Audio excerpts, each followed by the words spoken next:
kita sarabi, sarapan kelang rabi.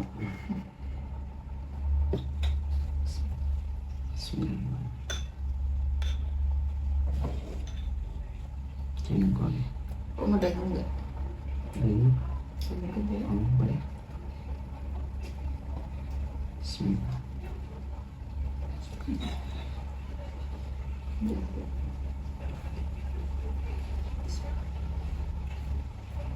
Mau nonton nggak hari ini? Apa? Nonton Itu apa? Jumbo.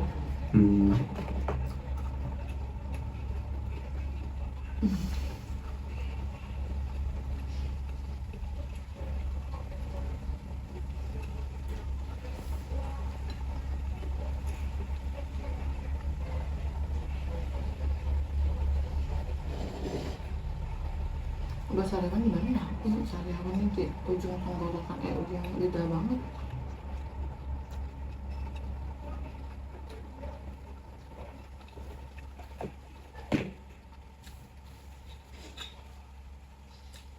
Zaman sekarang ya.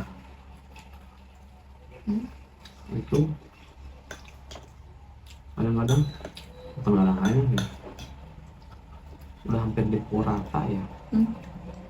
Judi online tuh udah masuk ke semua kalangan. Bahkan kalangan pejabat, aparat. Mungkin awalnya iseng-iseng kali ya.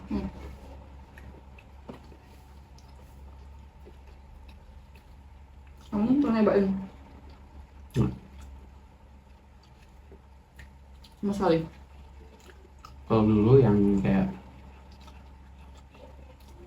binary option tuh pernah dulu aku pernah nyobain. Kayak dulu binary option tuh yang trading Saham.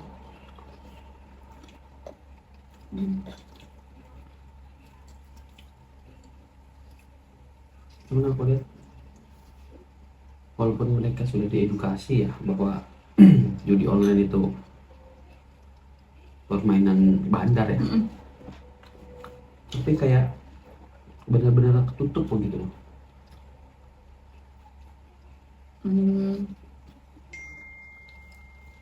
Mungkin ya orang yang udah nyoba itu kan sebelum edukasi tuh nggak semangat ini jadinya ya. Mereka udah kadung nyoba, udah ketagihan gitu loh. Jadi Iya makanya susah untuk lepas.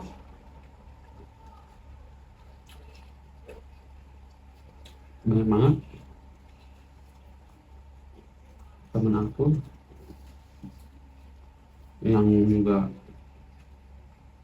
nggak tahu sebut kecanduan atau enggak ya, tapi ya dilihat hamil mungkin sampai iseng-iseng aja, tapi ya setiap hari ternyata main terus gitu. Ya mungkin kita tahu ya angka berapa nominalnya gitu. Iseng-iseng. Kali-kali dapet gitu ya. Iya, bahkan mereka punya statement kalau lagi nggak punya duit pasang depok gitu. Kenapa? Kalau lagi nggak punya uang beli rokok atau beli apa gitu, depo sebentar dapat katanya gitu. Depo tuh ini modal. Deposit.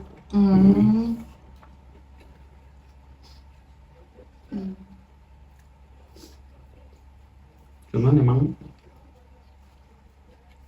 kalau skala kecil ya, skala mikro, emang sepele sih ya, sepele. Apapun kalau kita dikaitkan dengan skala kecil pasti sepele. Karena yang Kayak bisa jual juga gitu. Karena skala Orangnya kecil doang. gitu kan. Tapi kalau skala nasional, general, itu emang ratusan triliun. Kayak pinjol aja kan kemarin lihat di mana,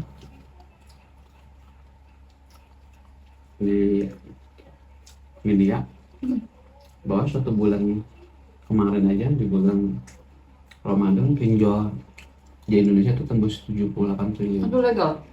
Ada. Yang ini kan bulan Ramadan 70 itu. Iya. 78 triliun. Tapi kan emang pemerintah nggak berniat untuk serius menangani ya. Kan mereka resmi pinjaman online gitu. Untuk yang judul. Kalau yang juga nggak tahu ya. Mungkin aku kemarin sempat baca juga di media dari salah satu pejabat orang dekatnya orang satu ya, Dari satu. ternyata punya bisnis judul di Kamboja, nggak tahu ya.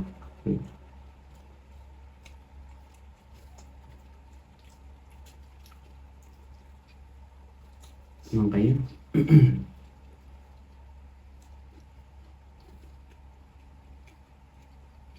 dunia kan semakin cepat banget ya perputaran atau percepatan teknologinya.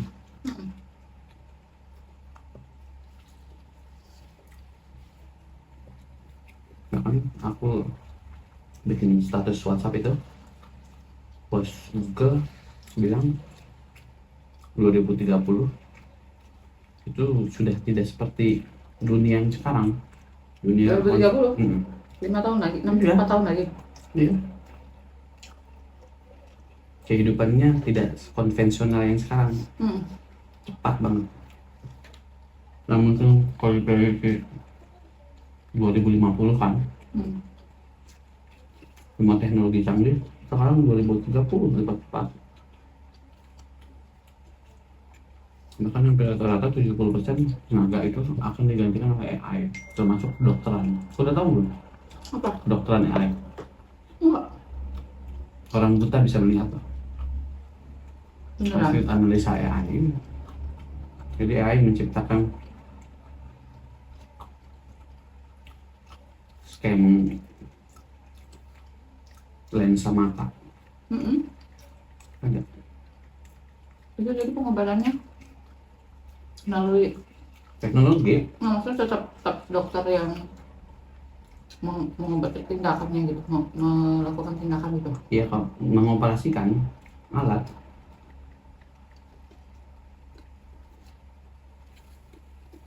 Jadi skemanya tuh kayak lensa kamera, kenapa mata orang tuh ngeblur? Kayak aku. Kan kurang fokus kan. Nah, itu dia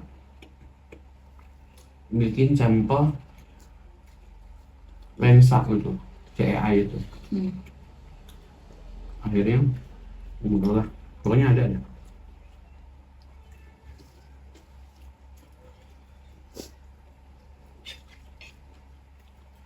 Kamu tahu nggak yang lagi ramai kemarin ini? Apa? Ya mungkin sebulanan yang lalu kali. Salah satu pengembang AI yang ditemukan meninggal. Dia turun India gitu, tapi sekarang mungkin menetapnya di kalau Amerika ya.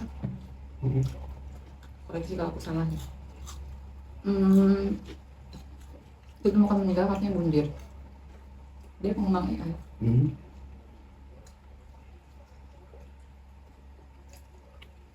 Sekaligus dia whistleblower. Whistleblower tuh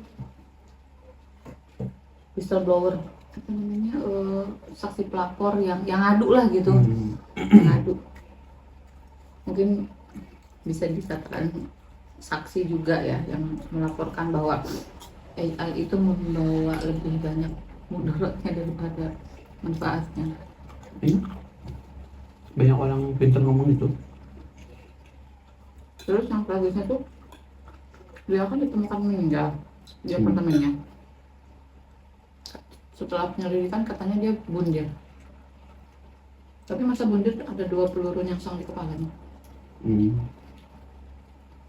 Ya bunuh diri tembak kepala kali. Masa 2 kali gimana sih? Kalau bunuh diri pasti 1 dong.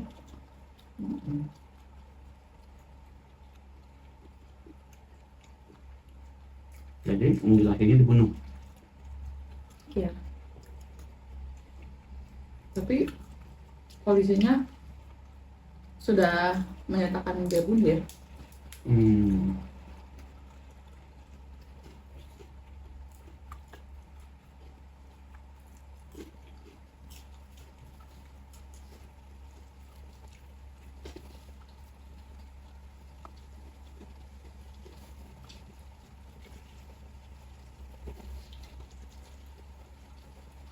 Kembali lagi ke judul ya. Hmm. Kita masyarakat Indonesia masih berkutat masalah hal yang seperti itu ya. Berkutat masalah apa? Ya berkutat masalah judul, pinjol, kehidupan yang bisa dikatakan tidak ada kepastian keberlangsungan hidup untuk manusia-manusia menengah ke bawah ya. Maka masih gambling ya? Iya. Udah mulai gambling. Beda halnya di kota, di negara-negara maju kan mereka udah keberlangsungan itu udah dijamin kan. Kesehatan, pendidikan. Kalau di Indonesia emang posisinya tidak ada jaminan. Bahkan jaminan kesehatan pun nggak semua warga negara dapat kan.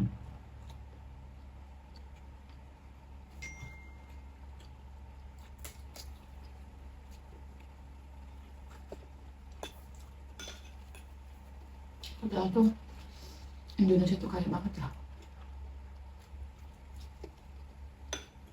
SDA-nya berlimpah. Orang-orangnya juga ya tenaga SDM-nya nggak kekurangan, nggak kayak Jepang kekurangan SDM gitu ya. SDM banyak, kekayaan banyak,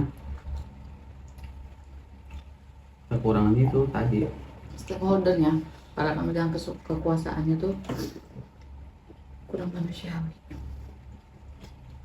kurang mencintai tanah air, jadi memperkaya diri sendiri aja gitu. Memang cocoknya ada jiwa terlalu Indonesia tuh dipegang sama pemimpin yang tangan besi ya. Seperti yang keras ya. Itu milik aja sih. Terus yang sekarang disebutnya kan Orba Jilid 2. Menurut kamu sekarang ya, kan ini kan baru ya. Menurut kamu yang sekarang memang bisa dikatakan seperti Orba Jilid 2 kan? Iya, cuman udah ada campur tangan kepemimpinan yang sebelumnya gitu, yang dipimpin oleh yang lama. Pemimpin yang bukan tangan besi, tapi pemimpin yang didewakan, yang dinabikan. Jadi fatwanya apapun itu benar. Image-nya kuat banget ya. Pembangunan image-nya kuat banget. Seolah sederhana, merakyat, apa adanya, polos gitu. Turun kayaknya ke anaknya. Oh, alam ya. Brandingnya. Cuma kembali lagi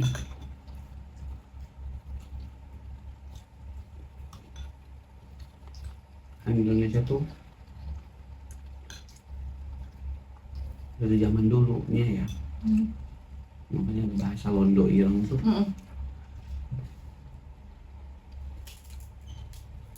banyak mengkhianat bangsa dari zaman dulu dan itu udah tertanam mungkin.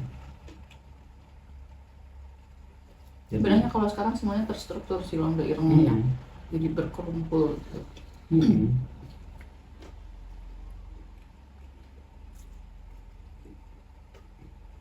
Kayak di Nantara. Di Nantara kayaknya orangnya Londo Ireng semua. Dan Nantara. Ya banyak Londo Ireng di lokalan, yang skala mikro. Kayak orang yang berkubu ke satu perusahaan yang ingin dapat cuan pribadi, memuluskan perusahaan asing untuk dapat privilege lebih di sini misalkan.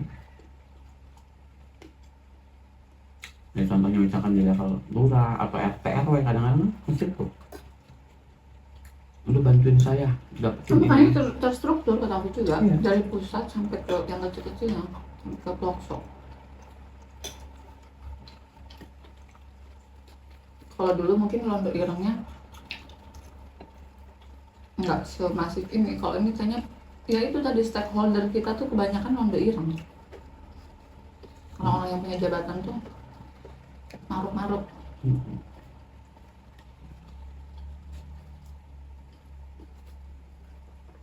Tahu nggak dulu VOC VOC menjajah ke Nusantara, Belanda. Keuntungannya dari rempah-rempah yang dikeruk dari Indonesia itu untuk membangun Belanda. Sekaya itu gitu Indonesia itu.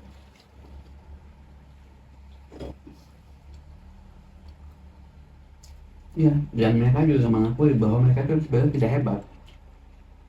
Belanda VOC. Tapi kitanya yang bodoh. Hmm. Menggagak domba.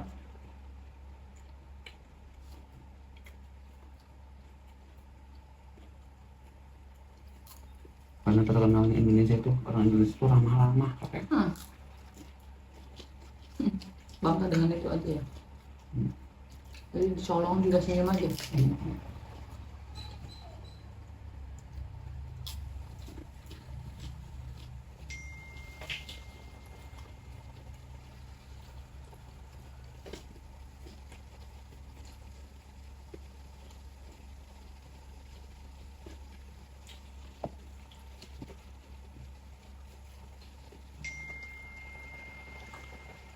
Ada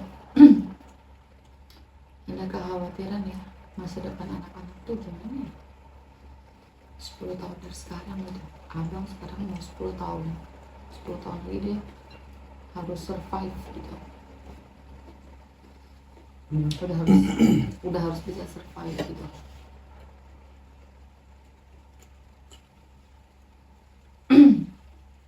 Silakan kalau dilihat dari situasi Indonesia sekarang, kayaknya sebenarnya emang chaos, cuman kita nggak melihat secara langsung aja, tertutupi gitu dengan melihat isulan, dengan aplikasi yang kita scroll nggak guna, akhirnya waktu habis. Padahal di balik itu tuh pemerintah tuh sedang menzolimi rakyatnya.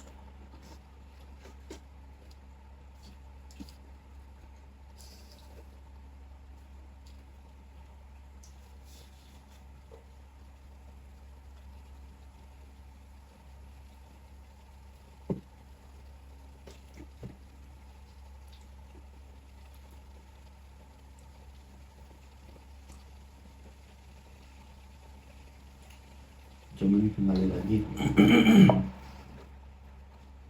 tidak ada yang lebih hebat dari kekuatan Tuhan. Allah ya, Tuhan ya, alam semesta ini ya. Secanggih-canggih apapun AI, kalau sesuai hadis Nabi, nanti kita berperang secara konvensional lagi kan. Masuk logika banget sih, masuk banget. Dengan apa mungkin nanti Allah kasih badai matahari yang mematikan semua elektronik, listrik, udah itu kan tumpuannya kan adalah listrik, elektronik kan. ya kita kembali dengan pedang Iya, di atas kuda. secanggih apapun AI, kalau nggak ada ya gelombang elektromagnetiknya misalkan, atau satelitnya nggak berfungsi kan, masih dimatiin dah.